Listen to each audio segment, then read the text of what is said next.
me, that if Hamas's goal is to destroy Israel, what is there to talk about, right? What is the point of trying to have this conversation? I'm sure Tomer has his own thoughts about this. And isn't, how do you go from there, right? And actually Ari messaged me as well, asking a very, very similar question. And I think it's actually a really important one.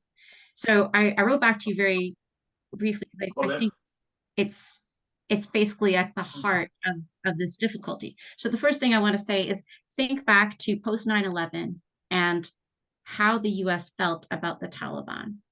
There was no way you could imagine that the US would ever negotiate with the Taliban. And in fact, the Taliban and Al-Qaeda were so wrapped up in each other, but there was actually, as we now know, there was actually a deal that was put on the table, but the US was just not in a space to accept it. Imagine then that at that moment, if that deal had been made, how differently things would have gone in the world. That deal was obviously not made, but it's thinking about too how much hatred and animosity there was for the other side. 20 years later, is it possible to do a deal? Was a deal done? A deal was done, right? Despite all of the hatred and animosity that still existed, right? But the antipathy and the feeling, first of all, changes over time, and it changes depending on the power balance. And also, of course, this is a conflict that is still felt to be way over there, but it is not a conflict that didn't hurt the US, right? There were a lot of people were connected to that conflict because they lost so many lives through the soldiers. It's not the same as your situation. I completely get that. But if you're thinking about how to deal with this particular situation with Hamas, and I think this idea of it being an existential threat that Tomer was talking about is super critical here, right? So I get that. I really do get that. But I think it's also a mistake to say that Hamas is the Palestinian population. And the way that I would think about this strategically, just from the outside, is that you would want to split off the extremists from the moderates.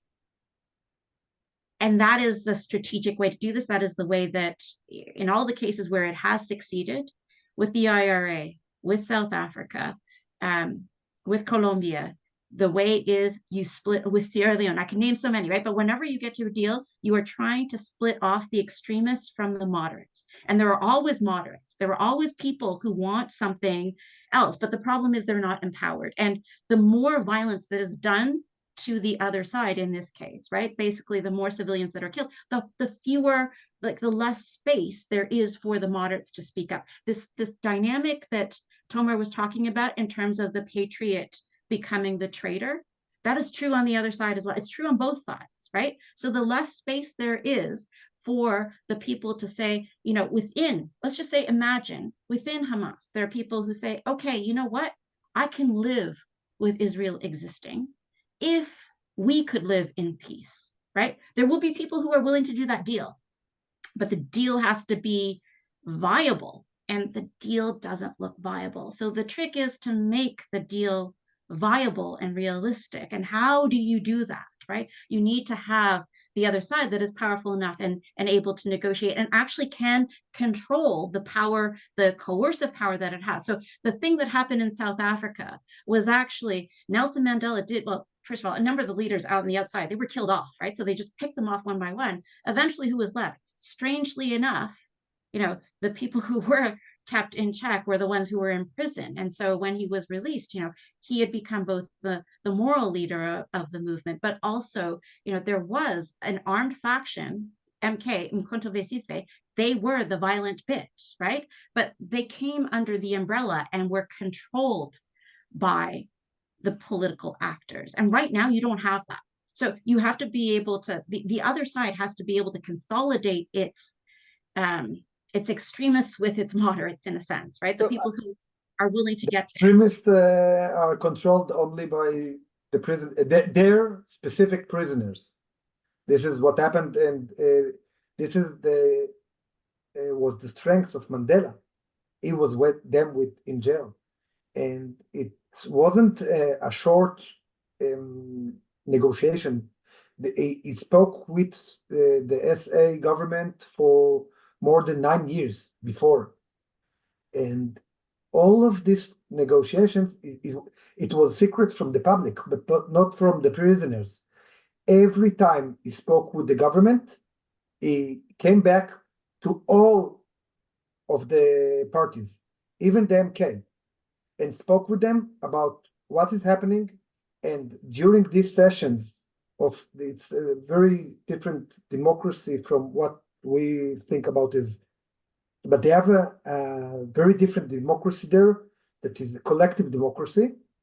You can speak about everything, but then you have to do what the majority said.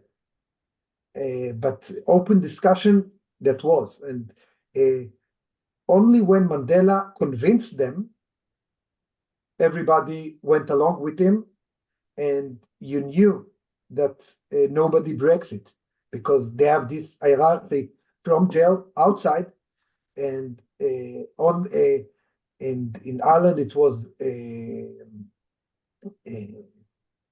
much more severe. The great focal point was the Oma blast in the summer. After the ratification, there was the biggest bomb terror attack in the Irish history.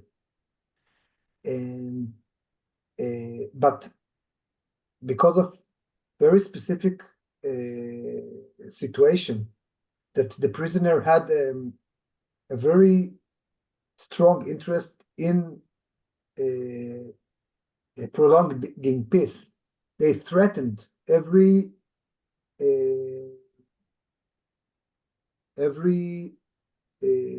potential prisoner, if you will do a terror attack, if you will come to the jail, we won't protect you. And that was enough. All other, the extremists, I speak about the extremists that were much more extreme than IRA, the IRA. There was INLA, and there were the RIRA, but they were afraid, and the consensus of the public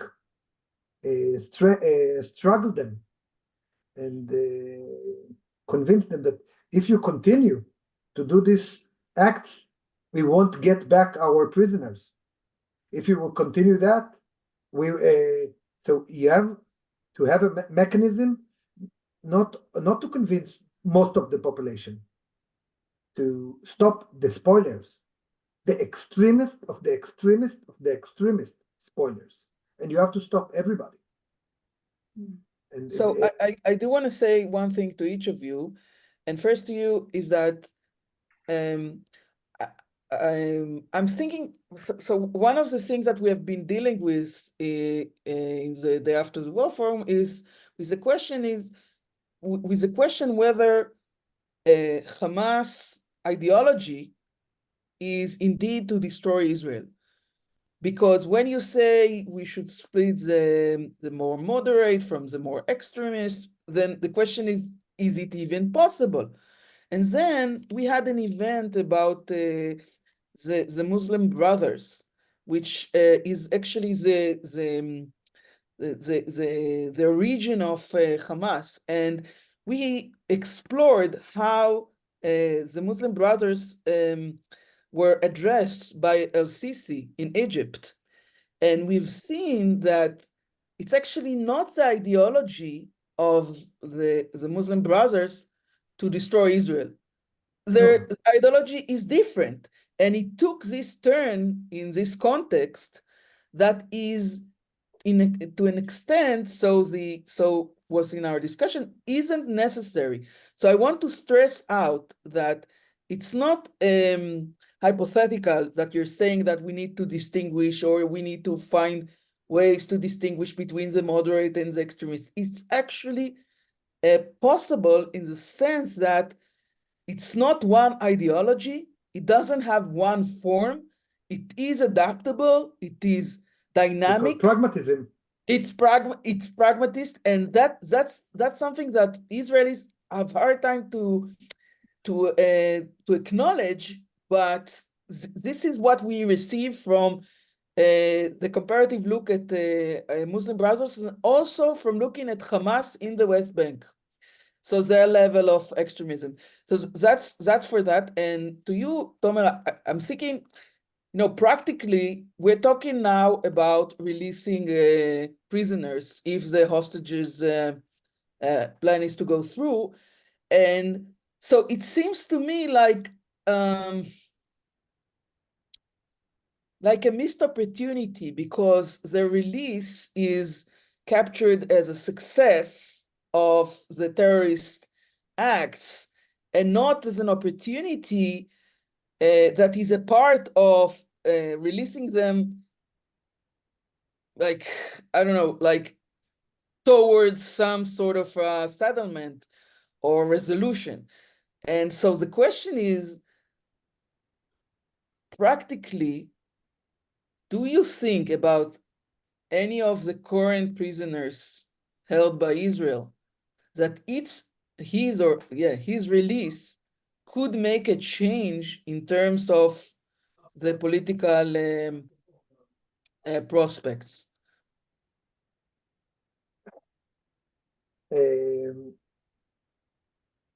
Yes, of course, you're right. This is our everyone will try to use this political bonanza because the political prisoners, and this is exactly what the Hamas does. The first and foremost, he framed all this flood act as a way to release the prisoners. And since Arik Sharon times, we have done this mistake once and every time and again, that in the negotiation table, we gave them rapists and car thieves and released them. And when they abducted people and they acted violently, so we gave them the leaders. And for that purpose, we actually told them for the last 20 years, if you want your leaders, if you want your leaders, because we must understand that people from the Hamas, if let's say the one that kidnapped Gilad Shalit were two leaders. One of them was brother of Sinwar. He held Gilad Shalit, and the message said, if you want him really released, you must act violently, because this is the only answer that Israel, and you can't leave your brothers and fellow inmates behind. If you got released, your first obligation is to go back and release your brothers by any means possible. And this is can be, as I said, this can be the essence and the prolonging the conflict. And this, as was in South Africa and in Northern Ireland, can be the key for the extremist of the extremers, that you can tell them, like you don't accept the negotiations, it's okay, like INLA or like MK. You don't want the agreement, okay, that's fine. But if you want to release your brothers, you must now acknowledge the truth and uphold to the truth for, let's say, 1 or 2 years, until you will get your prisoners. You get a bunch of prisoners each time, and these prisoners' families they will go to the house of the victims. not the victims of the terrorists, and they will hold them from doing any acts if they know that by doing these acts their beloved ones won't go back home. And we have seen it time and again in every conflict, because there every psychologist that spoke about Sinwar spoke about his deep commitment to his fellow arms that were serving with him for 23 years in jail. So if the way to release him will be stopping the violence, so this will be done. Of course, if it for 2 or 3 years. And this is my main point, that peace agreement have to get 3 to 5 years of ceasefire. After that, it will start to go on its own track. And Oslo didn't have this time. And this is, just imagine the Oslo process without the bombings and without the violence. And this is the thing that I've done in the dissertation, that if the Hamas would have gotten this deal, you don't approve with the political process, it's okay. You don't have to approve. But every month that you uphold to the truth, you will get 15, 20 of your prisoners. And whether the question is whether they would have withheld it. The Irish response was yes, and the South African response was yes. And for the I saw David wrote, no, the extremists of the Hamas are more extreme than the ones in Ireland or in South Africa. So I have a very nice story to tell. When I first talked with an Irish professor about my thesis, and he told me about the comparison. He said, we have conflict. You, in Israel, you have a quarrel.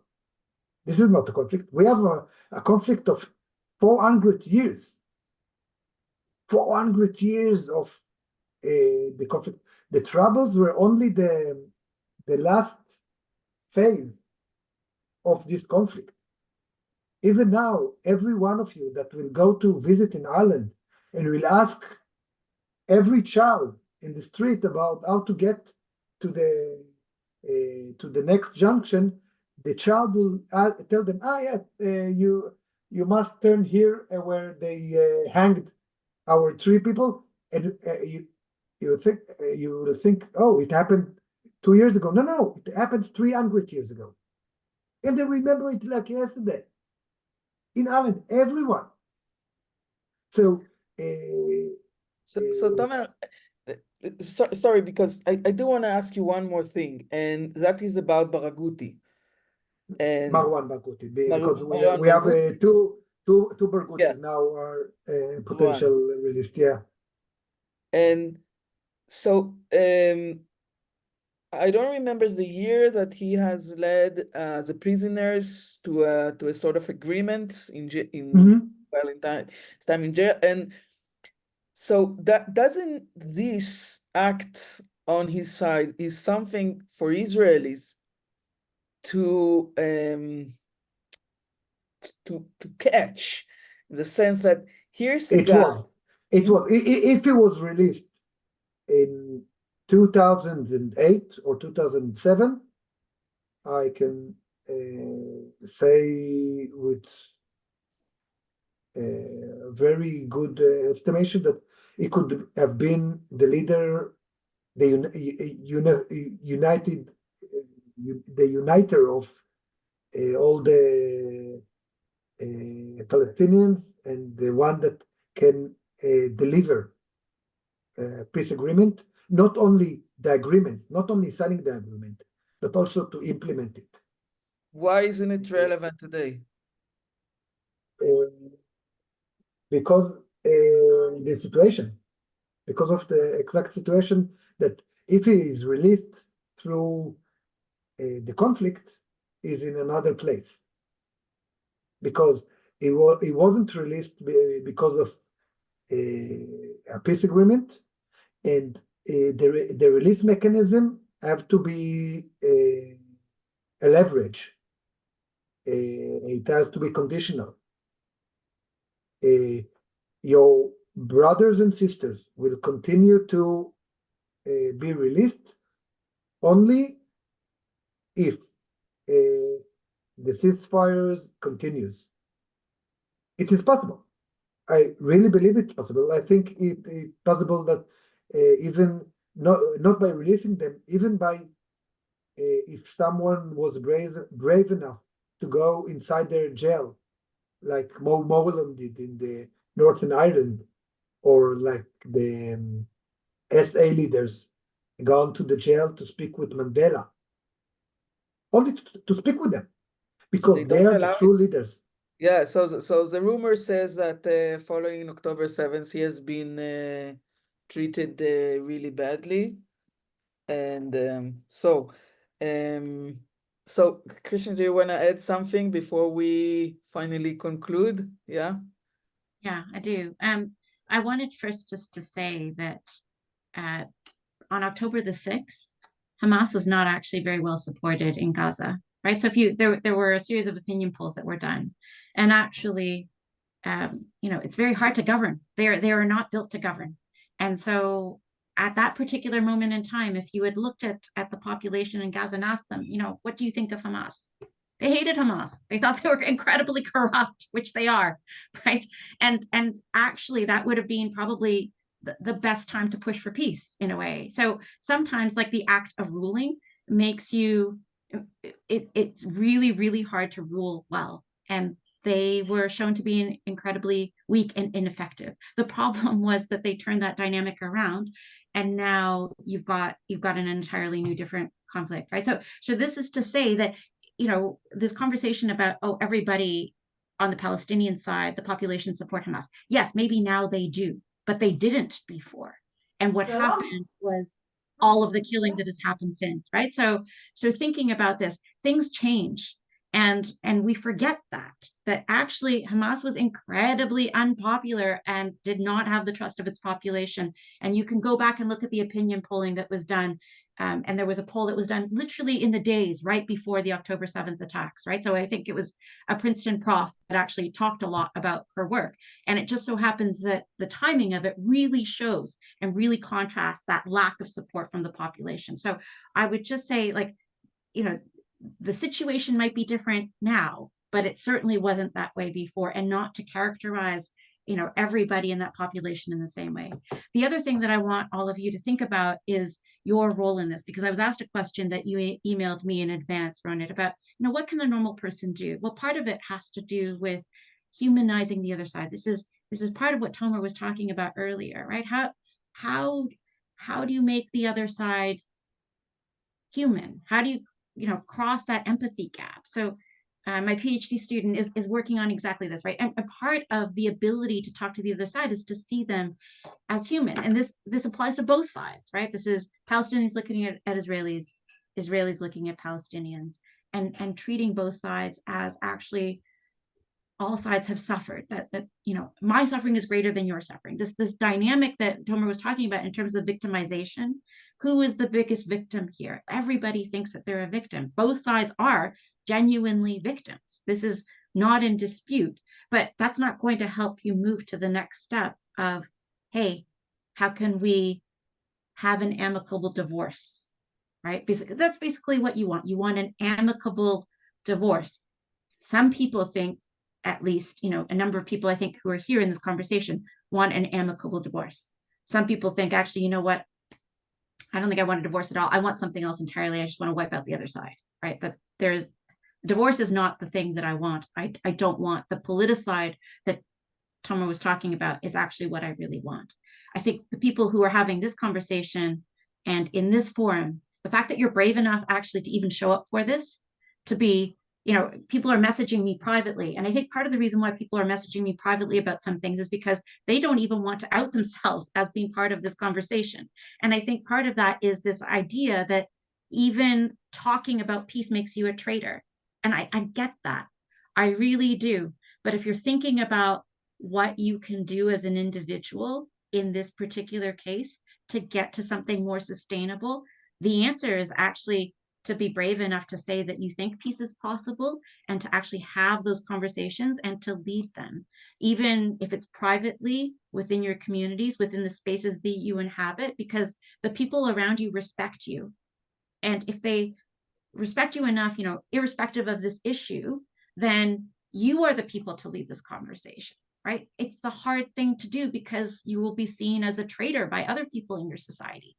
But it is also actually the only way in which that dynamic changes, right? So, and obviously the other thing that you can do is to stop the killing, because that is the thing that is putting more fuel on the fire. If you're looking at minimizing the recruitment abilities of Hamas in the long run, either you commit a total genocide and kill everybody on the Palestinian side completely. But if you don't think that that is possible, then the only other way is actually, to make that killing end as soon as possible, and then to actually try and bring them back into the conversation, because there's sort of no. Yeah, but you jumped here from what we as individuals can do to stop killing, which is really beyond our. Yeah, but many of you are marching for peace. You're doing lots of things that I think are changing the dial. What you are doing is you're providing a space for the Palestinians to say, not everybody, wants to annihilate all of us, right? So when those peace marchers exist, the fact that they exist means that not all Israelis feel the same way. And setting up a counter narrative means that there is somebody else on the other side for the moderates who might want to exist and not be, who would be your possible kind of support mechanisms on the other side. They need support too. And they need to point to somebody on the Israeli side that says, no, not all Israelis actually want us to die, right? So you both need that on both sides. And if you exist in this conversation, then you are probably some of those people. But let me push back and say that if we're talking about the role of political prisoners in the sense that these leaders are the relevant people, then the fact that me or anyone else here who isn't a symbol of national essence would support peace, that really doesn't matter. So the more important part is that we will bring to the table those parties that are appreciated by their communities as the national leaders, isn't it?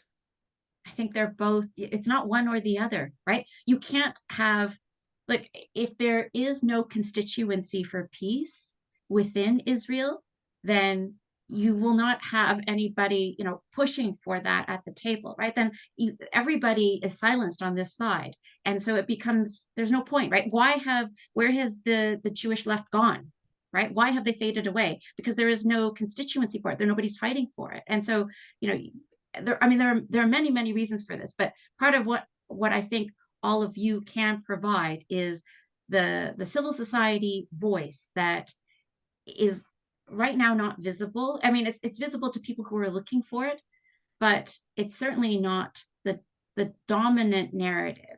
And the more of you that there are, it means that there is a constituency for peace. And you can also give yourselves more visibility in that way. But I think the difficulty in that is that it's a scary proposition because you're asking to go against your society in many ways. And that's hard. Like, that is bloody hard. So I really do, I think the fact that you are even all here, you're staying on for this conversation, is super powerful to me, right? I think that's so admirable because you're speaking against your society in so many ways. And when you're all going through such a hard time and you feel like your existence is at risk and you are trying to say something, just by being here in attendance, it's already really hard. I mean, I'm asking you to do even more, I guess.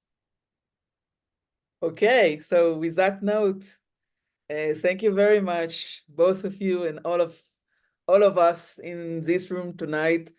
Please applaud yourself, as Christian said, and we'll be in touch. Thank you. Bye. Good night. Bye, Tomer. Bye. Good night.